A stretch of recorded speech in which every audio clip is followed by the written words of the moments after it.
What's going on YouTube? Big Dog Brett. Welcome back to the channel.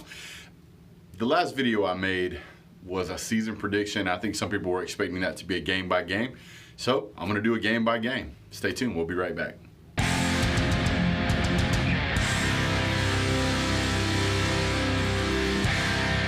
All right, welcome back, guys. Thanks so much for tuning in. Don't forget to hit like and subscribe and share. You guys always do a great job of hitting the like button for me and sharing videos, and I really appreciate that.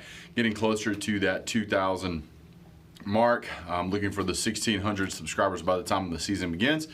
So without further ado, I'm going to get into the season. I can't remember the schedule by name, so I'm going to pull it up from my notes. So, all right, guys. So this season is pretty interesting. We've got 2 bye weeks, which makes for a break in the season. It extends college football season by at least 1 week, so I'm okay with that. Of course, I don't like the drought of the 1 week, but I understand they're necessary and why they do it. This year's schedule starts for the University of Georgia starts on August 31st, so we're really about 3 weeks and a couple of days away. We open up with the SEC game against Vanderbilt at Vanderbilt. That's a night game, 7:30. I love night games. I've always enjoyed night games. I wish they had more night games.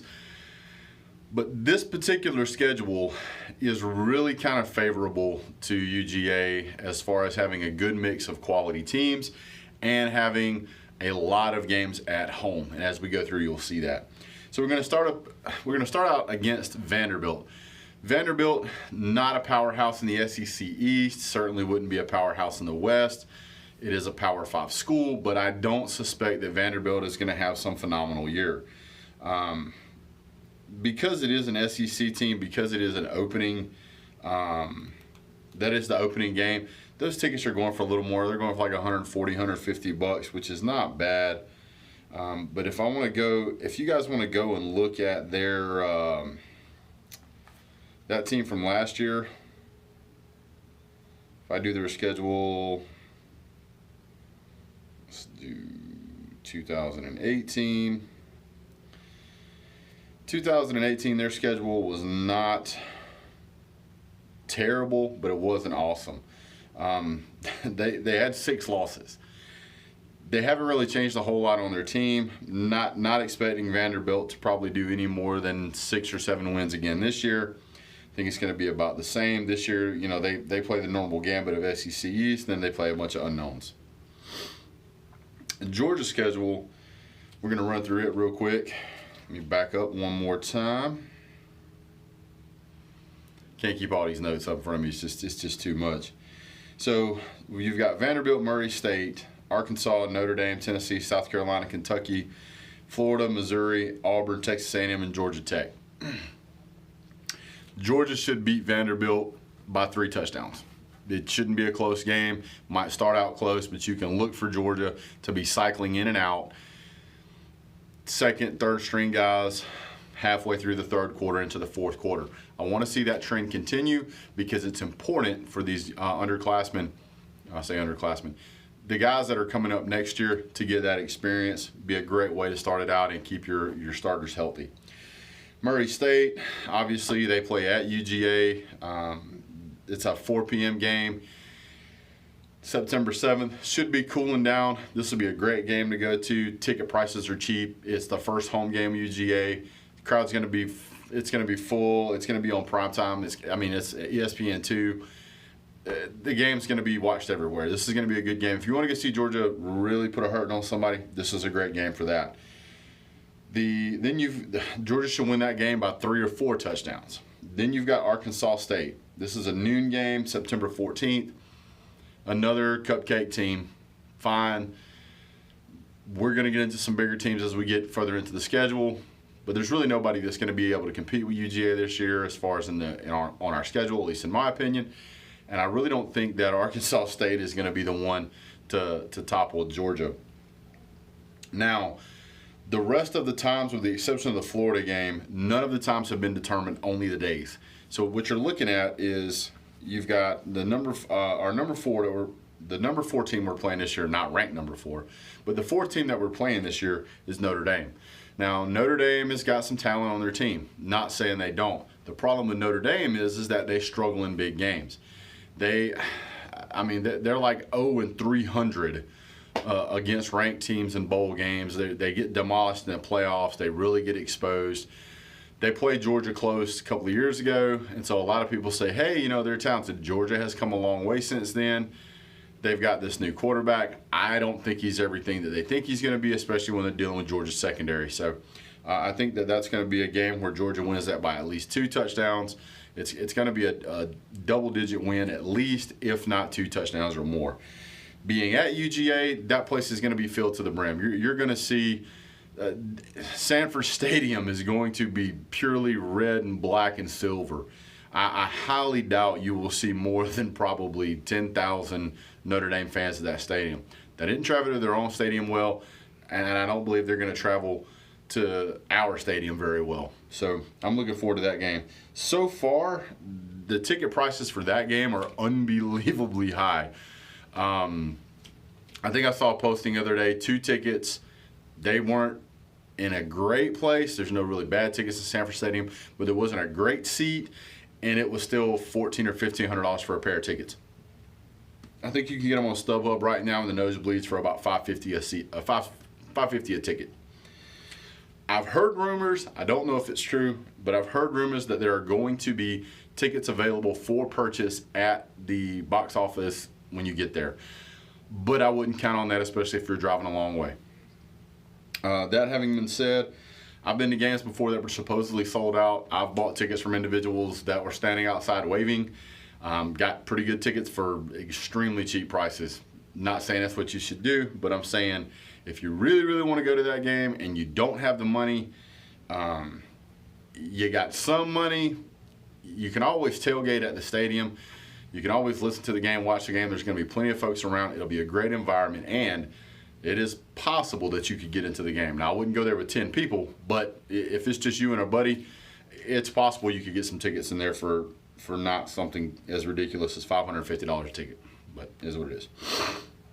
I'm not condoning you should do that. I'm just saying I have seen people do it in the past. All right. So after Notre Dame, there's a bye week there, and then you end up with Tennessee at Tennessee.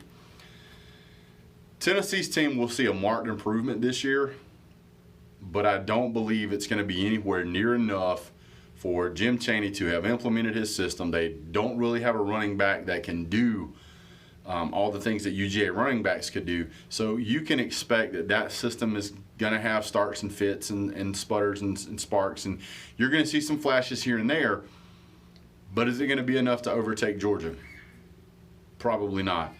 Jeremy Pruitt, second, third-year head coach, however you want to say it, I think he's got a lot of work ahead of him. I think that he's got he's changed a lot as a coach. He's learned a lot in this past year, but I don't think his team's there yet. They're getting there. They've got some work to do. They're making progress, but they've got a long way to go if they're going to catch Georgia. Georgia should win this game by 14 points or better. Then we go to South Carolina. Then we come back home and play South Carolina. That game's on October 12th. Those tickets, again, are pretty much retail, $75. So if you want to get a ticket to that game, get to that game. That'll be Georgia's third SEC game of the season. The first 2 games we played will be cupcakes. Some people are picking South Carolina to be more competitive this year. Maybe, but are they good enough to take Georgia down? Probably not. They've got a decent quarterback, but the guy seems to fold under heavy pressure. I think Georgia's really going to be interested in trying to create more havoc in the backfield. They're going to be really trying hard to change that stigma of last year of not having, having the least amount of sacks pretty much in all of college football. So you can bet that if they struggled with Georgia last year, they're certainly going to struggle this year. All right, so now I'm going to jump over to Kentucky at home again. This is a string of about 4 home games in a row that are all SEC games. Kentucky, did they completely fall back off the map? Probably not. I don't really see them just disappearing. I think they're going to have another good season.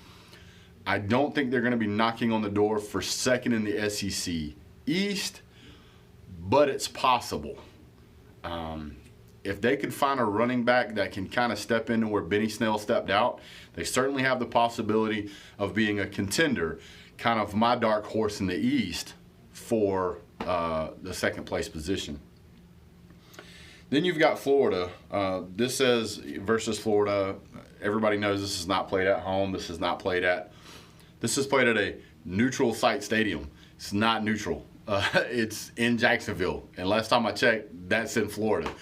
So it would be, in my opinion, like playing Florida in Atlanta, and that being a neutral field site. Atlanta's like 90 miles west of Athens. So it's not really a neutral site. It's just not at the college campus. Florida's got Felipe Franks. This is the same quarterback that got booed off the field last year. Same quarterback that got replaced a couple of times. Same quarterback that struggled. He's had some good numbers here and there. But all said and done, the last time that he's played Georgia, he's been whooped. So I don't think that he has the ability to drag them out of the position that they're in. They've got some talent, but it keeps entering the transfer portal. I keep saying it. They'll be lucky to have enough players to get to the to have enough players to even start at this point. The way they're losing players. I have noticed that Dan Mullen has gotten mighty quiet here lately, which is probably good for him. But at this point, I think the damage is kind of done. I understand he wants to kind of have that same reputation of, talk a whole lot of trash and do a whole lot of winning. Well, sir, you got to do some winning before you can really start doing the trash talking, because if you just do all this trash talking and get your teeth kicked in, it makes you look ridiculous. And you're welcome. I just don't see any way that Florida is going to beat Georgia. Is the game going to be closer this year? Probably, but it wouldn't take a whole lot for that to happen. So, I can see Georgia, still scoring 40 points against Florida, but Florida maybe scoring 20 points or so this game. I just don't think that they're enough to catch Georgia right now. Let's talk about Missouri. Missouri was originally picked to be a pretty good team in the East this year. Looks like Kelly Bryant went through a hamstring injury, so we don't know what's going to happen with that guy. Hamstring injuries sometimes heal up quick, but most of the time they don't. He's only about a month away from the season starting. I would be very surprised, not even a month, like 3 weeks. I would be very surprised if they rolled him out there and they said, hey, we want you to go out and do your thing and take us to a win in this game. They're opening against Wyoming. If the rest of the team is decent, even a backup quarterback should be able to handle that. Now, the week after that, they play West Virginia. They may need him there, but again, I don't know how long it's going to take that hamstring to heal up, and it would be very easy to re-injure that if you try it too soon. So they may be interested in trying to let somebody else play the first 2 or 3 games and get Kelly Bryant healed back up. Now, Kelly Bryant should be fully healed, ready to go by the time that Georgia plays him, which is about 9 weeks into the season, 8 weeks into the season, whatever. Again, they've kind of taken a step forward, but have they stepped forward far enough to catch Georgia? Again, I don't think so. I think that out of all the teams that we've played or will have played up to this point, Florida would probably be the closest to the same play style that Missouri's implemented, which tends to be more passing, not quite as much running, not quite an air raid offense, but they definitely like to pass the ball more. They've got some long, tall receivers, but I fully expect for this to be a team that could present more of a problem than Florida. I know that's an unpopular opinion, but it was true last year. So it's possible that Missouri is looking for a way to beat Georgia over the top. I think that we have the right kind of receivers in place that will allow us to stop that from happening. But to me, this is going to be a team that I don't want this to sneak up on us. I think we need to pay real close attention to Missouri. Make sure we put that game away. It's in Athens, so again, that helps us. Then we go on the road to the barn, to Auburn. Hold that thought. So, with that having been said, take my tasty beverage.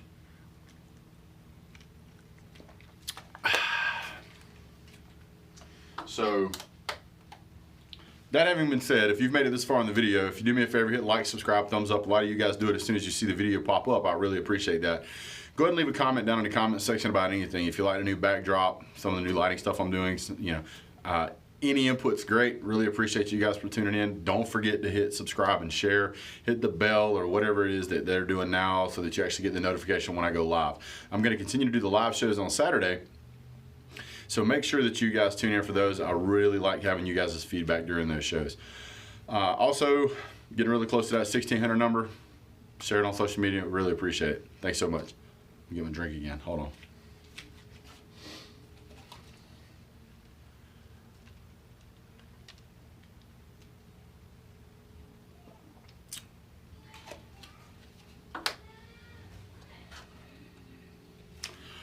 All right, so let's go ahead and round out the rest of the schedule here. I'm getting pretty close to being done. Oh yeah, Auburn. God, I hate Auburn. So Auburn has up years and down years. I think this is going to be another down year. I think Gus Malzahn's pretty much, they're going to put his head on a pike if he doesn't do something soon. By the time he gets this deep into the schedule, I think that you're going to see that they're probably going to have 1 or 2 losses playing against Georgia. They're not going to be able to play spoiler. Georgia's going to be, at this point in the season, they're going to be 9-0, and the closest game they played might be Missouri or Florida. Maybe Notre Dame, but I highly doubt it. It's really easy to see why Georgia would want to win this game. This is an SEC West team, and it'll be Kirby Smart's first SEC win in the West. Now, Georgia's went on the road and played some big games, won some big games on the road, a long way from home.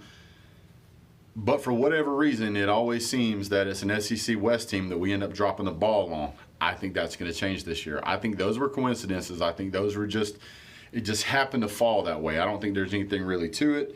I think that Georgia's going to come out and beat Auburn. I think this is probably going to be a 10 to 14 point game.